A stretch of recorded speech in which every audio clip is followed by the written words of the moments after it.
సొల్లు పురాణం అంతా మాట్లాడుతున్నాడు. మా తాతలు నేతులు తాగినరు, మా మూతుల వాసన చూడండి, తినడానికి తిండి లేదు, కానీ మా మీసాలకు మాత్రం సంపెంగ నూనె అసలు తగ్గని అది ఆయన ఏంది, ప్రౌడ్ టు బి ఆయన దొరా అని ఏందో ఇంగ్లీష్లో మాట్లాడినట్టున్నాడు.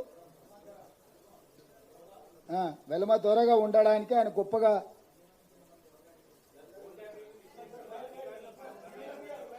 అదే చెప్తున్నా.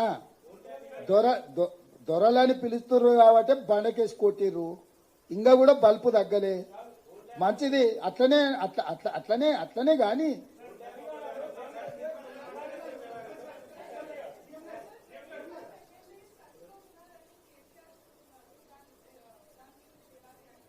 ఇప్పుడు ఆయన దొడ్లు ఎన్ని ఉన్నాయో ఆయన రోజు సాయంత్రం లెక్క చూసుకునే పరిస్థితి. మీరు అంత సీరియస్గా తీసుకోకండి. కొంచెం మానసికంగా వారు కొంత ఇబ్బందిని ఎదుర్కొంటున్నారు, కొంచెం మానసిక ఆందోళనలో ఉన్నారు. ఉండడానికి కూడా కారణం నేను అర్థం చేసుకోగలను. ఇంట్లో ఉన్న పరిస్థితులు, బయట ఉన్న పరిస్థితులు, అధికారం కోల్పోయి ఎవరు పిలిచినా పలకకపోవడం వల్ల బెల్లు కొడితే కూడా ఎవరు వస్తలేరు. ఆ సంతగాడు కూడా సెలవు పెట్టిపోయిందంట.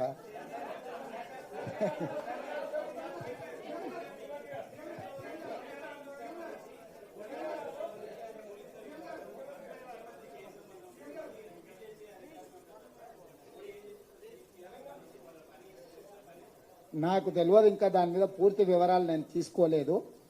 తప్పకుండా ఆ వివరాలను కూడా బడ్జెట్ సమావేశాల సందర్భంగా విచారణ పూర్తి చేసి అధికారులు నివేదిక ఇచ్చిన తర్వాత మాత్రమే నేను మాట్లాడగలను. ఎందుకంటే బాధ్యత కలిగిన ముఖ్యమంత్రిగా హోంశాఖ కూడా నా దగ్గరనే ఉంది. విచారణ జరుగుతున్నప్పుడు అర్ధాంతరంగా ఆదరబాదరగా ఎవరి మీదనో ఆరోపణ చెయ్యాలనో ఎవరినో గందరగోళపరచాలన్న ఆలోచన నాకు లేదు. అధికారులు విచారణ చేస్తున్నారు. ఏం జరిగింది, ఏం జరగబోతుందని అధికారులు నాకు నివేదిక ఇచ్చే వరకు నేను ఎలాంటి స్పందన ఈ టెలిఫోన్ ట్యాపింగ్ విషయంలో చెప్పదలుచుకోలేదు.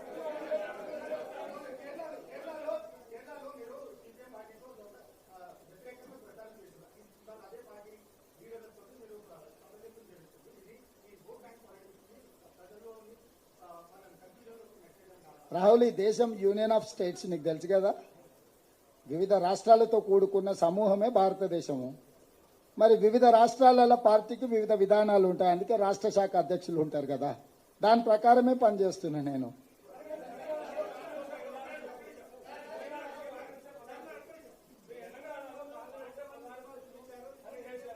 కేసీఆర్ డెఫినెట్ గా అంటాడు, ఎందుకంటే మోడీని మెప్పించాలి, అమిత్ షాను ఒప్పించాలి బిడ్డ బెయిల్ కోసం. తెలంగాణ రాష్ట్రం ఇచ్చి ఆంధ్రప్రదేశ్లో పార్టీ దాదాపుగా కనుమరుగైపోయి కేంద్రంలో అధికారం కోల్పోయి ఇక్కడ ప్రజల ఆకాంక్ష నెరవేర్చిన సోనియా గాంధీ కాంగ్రెస్ పార్టీ ప్రధాన శత్రువు అంటున్నాడంటే చంద్రశేఖరరావు గారి యొక్క ఆలోచన విధానం ఏందో మీరు అర్థం చేసుకోండి.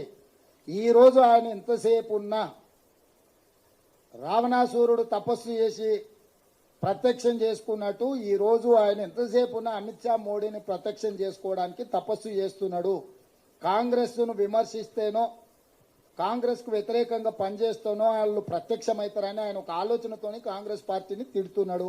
అంటే కాంగ్రెస్ పార్టీని తిట్టడానికి తెలంగాణ రాష్ట్రం ఇవ్వడమే కారణమా, లేకపోతే ఎస్సీ ఎస్టీ బీసీ ఓబీసీ రిజర్వేషన్లు ఇవ్వడం కారణమా? ఏం కారణం కాంగ్రెస్ను తిట్టడానికి? ఇప్పుడు ఆయన మోడీని ఒప్పించే ఆలోచన తప్ప ఇంకేదైనా ఒక్క కారణం చూపించండి కాంగ్రెస్ను విమర్శించడానికి.